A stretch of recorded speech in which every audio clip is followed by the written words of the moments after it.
Yo, what's happening? It's your boy, the Cleaver, calling Andrew. It's been a little bit, and there's been a lot going down in the world of pro wrestling. So I'm here to talk about it for a little bit while I wait for my son to get his braces fixed. So we had All Out back on September 5th. I know I am 10 days late, but it is what it is. Up top to bottom was a pretty damn good pay-per-view. Pretty great pay-per-view, maybe. I didn't watch it, but I've seen enough clips to know everything that really happened. And Lucha Brothers versus Young Bucks in a steel cage match, man. That was probably the match of the night. Lucha Bros, we got new AEW tag champs, which is sweet because the EVPs are losing their belts, and that makes me happy. Sorry, when 3 out of the 4 EVPs are champs in a company, it's just people want to give shit to Triple H, but look what you guys are doing. You know, you had the Bucks as the tag champs for a long time now, like 200 and some days. Kenny Omega has been AEW champion forever. An Impact champion he was, and he's still the AAA champion, and technically he was TNT champion too. Thank God they retired that championship, though. We'll get to that. But I mean, like, shit, yo. Great showing from Lucha Bros, and I do like the design of AEW's cage. I am a fan of that. So, we saw Christian Cage fall short. Anybody shocked about that? To Kenny Omega when he challenged for the AEW title. And then after the match, we had Adam Cole, baby, show up. And that was really an awesome moment. We all knew he was going to go with the Elite. I don't even know why they did the stare down like he was going to attack him. We just all knew. You know, whatever. We'll let the storyline ride out. But I'm hoping to see Omega versus Cole one day. But a lot of people are criticizing Adam Cole's new theme song. So they're saying that it sounds just like the Undisputed Era's theme song. Well, the Undisputed Era's theme song sounds exactly like Bomb Track by Rage Against the Machine. And if you have no idea what I'm talking about, when you're done with this video, search Bomb Track by Rage Against the Machine, and then when you're done, listen to the Undisputed Era theme song, and then you can listen to Cole's again, and you'll see exactly what I'm talking about. And it fits him. It does. It really, really, truly does. I mean, if anybody in that faction, which was the Undisputed Era, out of Bobby Fish, Kyle O'Reilly, Roderick Strong, and Adam Cole, that music fit best for. So I like it. It's sweet. Hell yeah. Then after that, we had Daniel Bryan show up. I'm sorry, Bryan Danielson. I have to get used to calling him that again. It's been a hot minute. But we had him show up to a great pop. And I'm sorry, it was really weird for me to hear Bryan Danielson say the word fuck. But he made after the show went off, he did a promo saying that he's here to wrestle, and that, you know, this thing, he wants to see how elite everybody really is, and, you know, because he's elite. So he wants to say, you know, they're all elite. Well, I'm gonna test them because I'm elite. Really cool to see where this is going. You know, we saw this past Wednesday on Dynamite that Bryan Danielson and Kenny Omega had a showdown, and he hit him in the label lock, and, you know, then the Elite came in to save him. But so we're gonna get Omega versus Bryan or Danielson. That's, god damn it, Danielson at some point. We saw CM Punk's first match back on AEW All Out against Darby Allin, and it was a little bit weird to see CM Punk wearing pants. Hashtag CM Pants. But it was a great match. Punk, it's been 7 years, and you couldn't really tell. So, congrats to both of those guys for a great match. There was a great showing of respect at the end. Sting came down and shook CM Punk's hand, and then Punk reached out to Darby Allin and shook his hand. Great stuff. Cool stuff. Eddie Kingston versus Miro started out the night. That was a hot take. That was a great match. Eddie Kingston is such a baller, and Miro has come so far from Rusev in WWE. I love this character he's doing right now. I love that title too, that TNT Championship. I know I've said this before, but that white strap with the gold and the green, it looks so good. It's the best design that championship has ever seen, hands down.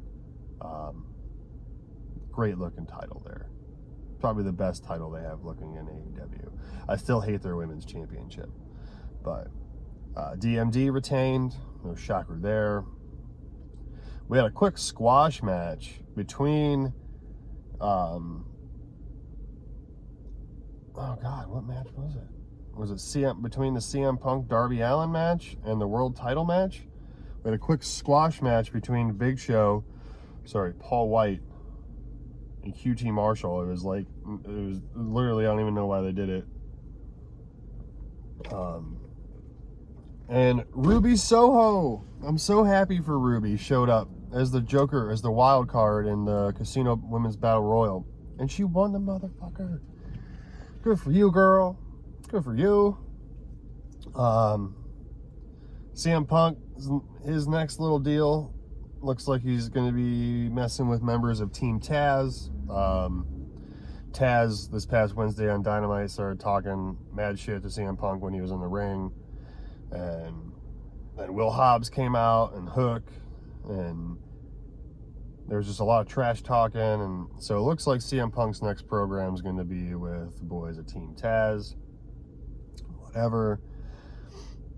Britt Baker, her next opponent is looking like it's going to be Ruby Soho. She won a championship match when she won that Battle Royal, so that's going to be sweet. She looks so happy, guys. Like, we thought she looked happy in NXT, Ruby Riott, when she first came up, was doing tag matches with Ricochet and the War Raiders, doing 8-man tags and stuff like that. But man, she just looks so happy. The raw emotion on her face when she debuted was, you can tell that shit was real. So, but I think we're done with AEW talk as far as I'm concerned. Adam Cole, real quick, is having his first match on Dynamite tonight against Frankie Kazarian. That should be sweet to see. I will be watching some of Dynamite tonight. Not the whole thing. I got other priorities to do. But, yeah, man. NXT. We're going to move to NXT for a little bit. NXT got a complete revamp as of last night. So they went taped for a few weeks, and they got a new stage, and they got new lighting, and a whole new setup. The whole building's it's just way different. Really colorful. They completely dropped the black and gold brand. RIP to a great era. But last night, I felt like I was watching Global Guts, with the colors and the way it's all set up. I mean, it looks kind of cool, but it's just, I don't know, it's going to take a while. But yeah, I felt like I was kind of watching a Nickelodeon set show. Saw some debuts last night. We saw Rick Steiner's kid. What's he going as now? What was it? Oh man, because they announced it from it was supposed to be Rex Steiner, which was a great name. The last name is Breaker. Was it Braun Breaker? Is that what it is? Correct me if I'm wrong. I can't remember. I'm using my phone. I can't look at my notes. I just had it. I should have wrote it down. But yeah, he beat LA Knight in his debut match that kicked off the new NXT 2.0. And they refer to it as 2.0 several times. No, 2.0 is a tag team in AEW that you guys let go that was called Everrise. That's their name, is 2.0. So I don't know why it has to be 2.0. It just sounds stupid. It sounds so stupid. Hearing Tommaso Ciampa say, here at NXT 2.0, it drives me freaking crazy. But we got a new NXT championship, or NXT champion last night, sorry. Because over the weekend, Samoa Joe had released that he has to relinquish the NXT championship because he is yet again injured. I don't know if this is a kayfabe thing or a real thing, but Samoa Joe and injuries are just like peanut butter and jelly. They just flock to each other. But Tommaso Ciampa was in a fatal four-way, originally contested for a number one contendership between Pete Dunne, Kyle O'Reilly, LA Knight, and himself. But earlier in the night, Pete Dunne attacked Kyle O'Reilly in the locker room. And some dude made the save, and William Regal later put him in the match, and his name is Von Wagner, the son of one of the Beverly Bros, if you guys remember them. I can't remember which one it was, but he's the son of one of the Beverly Bros. And he looks like a smaller version of the Great Khali, but just white. Like, his eyes just bugged the shit out of me. But whatever. He was replacement for Kyle O'Reilly. Debut, and you're going into the main event as a contender for the vacant NXT title. Okay. But real quick, back to Rick Steiner's kid. I loved his gear. He had a wrestling singlet. It was super colorful. If anyone remembers when the Steiner brothers had those real 80s looking, like kind of real abstract, bright ass fluorescent design on their tights or singlets, that's what he was rocking. Kid's a beast. But we saw Breaker challenge or confront Ciampa after and say, "Congratulations, champ," and then he just stood there and kept looking at the belt. Hell yeah, pull the trigger. I mean, NXT's obviously going in a new direction of bigger stars, kind of like the late 80s were with WWF. Again, they're going with a new style. So bigger guys, athletic guys, or whatever they're trying to do there. But I mean, he's a Steiner. He's got athletic ability in his blood. As long as you don't turn out like Scott, we're okay. So, WWE's side of things, we have Brock Lesnar back. He showed up on SmackDown this past week at the Garden to confront Paul Heyman and Roman Reigns. He asked the question to Paul, "Why didn't you tell Roman I was going to be at SummerSlam?" And now there's tension between Roman and Paul. The Usos got their ass whipped by Brock. It's just Brock's back and he looks like a damn Viking and he's a complete babyface now. So this should be interesting. But again, I see Roman going over on him when that time comes. Because Finn Balor's in line first, and he brought the Demon back this past Friday on SmackDown. The Demon came face to face with the tribal chief, the big dog, the Universal Champ, Roman Reigns. So we're going to get the Demon versus Reigns before we're getting Lesnar versus Reigns. But we had Big E Langston.